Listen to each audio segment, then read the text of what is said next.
Hello friends, you are welcome to my YouTube channel JK Academy India. In this video, we will discuss the EMF equation and torque equation about the DC generator, how these EMF equation and torque equation can be derived. So in both the case, following parameters will remain same.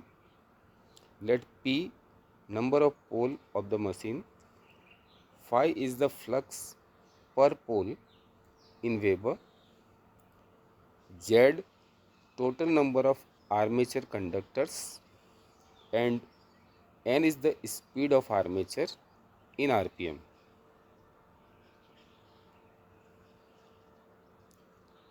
A number of parallel paths in armature winding. Here one armature is shown in the figure, and it is rotating at W radian per second. Radius of the armature is R, and a small angle theta is shown here under the N pole.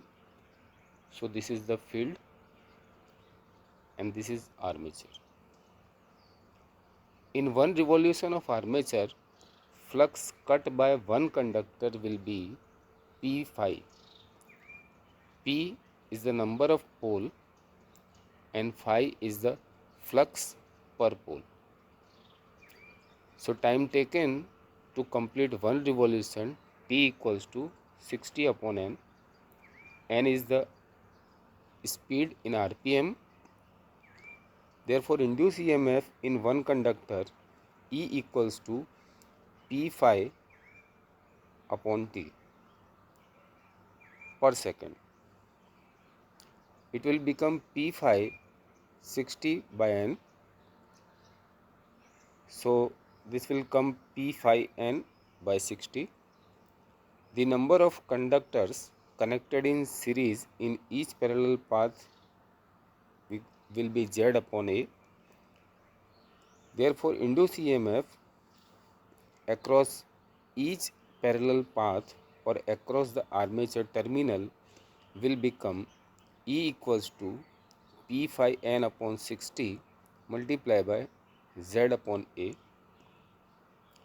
P phi N upon 60 is the induced EMF in one conductor, and these are the number of conductors connected in series. So this will become Pz phi N upon A, where N is the speed in revolution per second.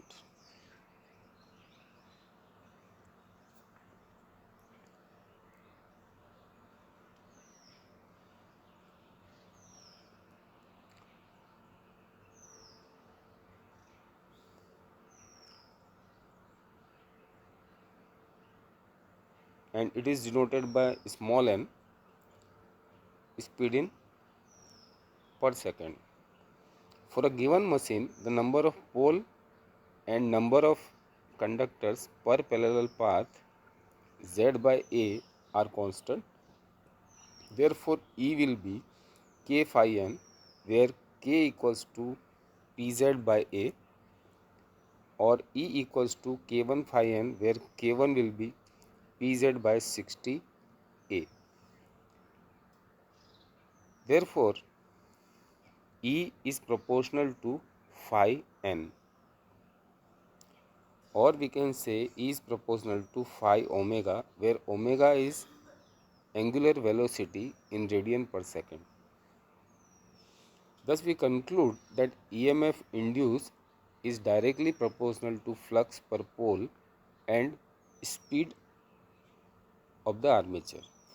Moreover, the polarity of the induced EMF depends upon the direction of magnetic field and the direction of rotation. If either of the two is reversed, the polarity of induced EMF, that is brushes, is reverse. But when both are reversed, the polarity does not change. Either one is changed. If both are changed, the polarity will remain same. This induced EMF is fundamental phenomena of all DC machines, whether they are working as generator or motor. When machine is working as a generator, this induced EMF is called generated EMF and represented as Eg equals to phi Znp by 60A, whereas machine working as a motor, this induced EMF is called back EMF and acts opposite to the supply voltage V, and this is denoted by EB PZ phi N by 60A volts.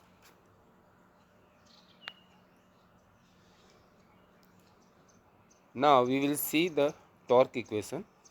We know that when a current carrying conductor is placed in the magnetic field, a force is exerted on it which exerts turning moment or the torque phi F into R. This torque is produced due to electromagnetic effect, hence it is called electromagnetic torque. Here F is the force and R is the radius of the armature. Let P number of poles, phi is the flux per pole, R is the average radius of armature in meter, L is the effective length of each conductor in meter, Z number of armature conductors, IA total current in armature, A number of parallel path, average force on each conductor F equals to BIL Newton.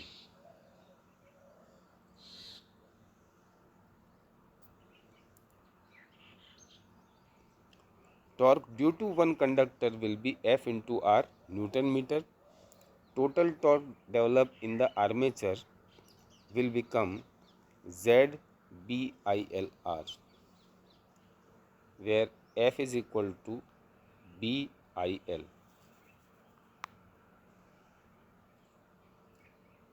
Current in each conductor I will be IA upon A. IA is the armature conductor. Average flux density B will be phi upon A. By putting A is the cross sectional of area, and A can be written like this: 2 pi RL divided by P meter square.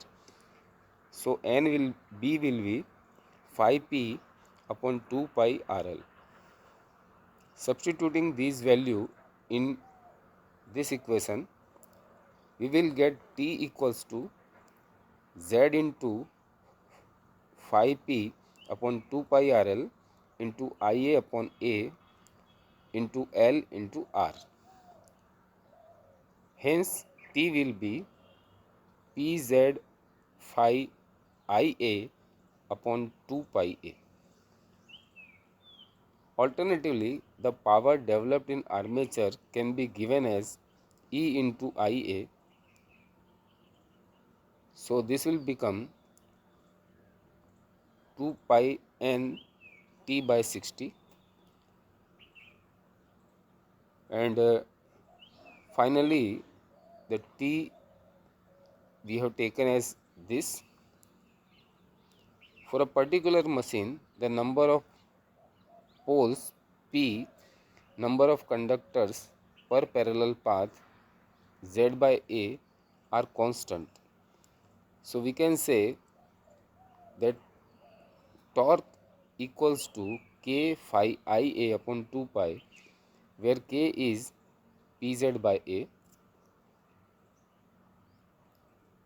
which is a constant. The constant K for a given machine is the same for EMF equation as well as the torque equation. Also, T equals to K2 phi Ia, where K2 equals to Pz by 2 pi A, Thus, torque is directly proportional to the flux produced and the armature current.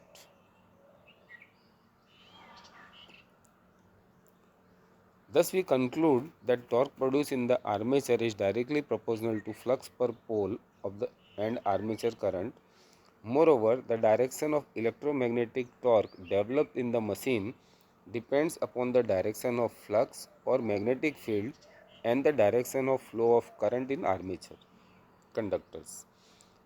The direction of torque produced and hence the direction of rotation is reversed if either of the two is reversed.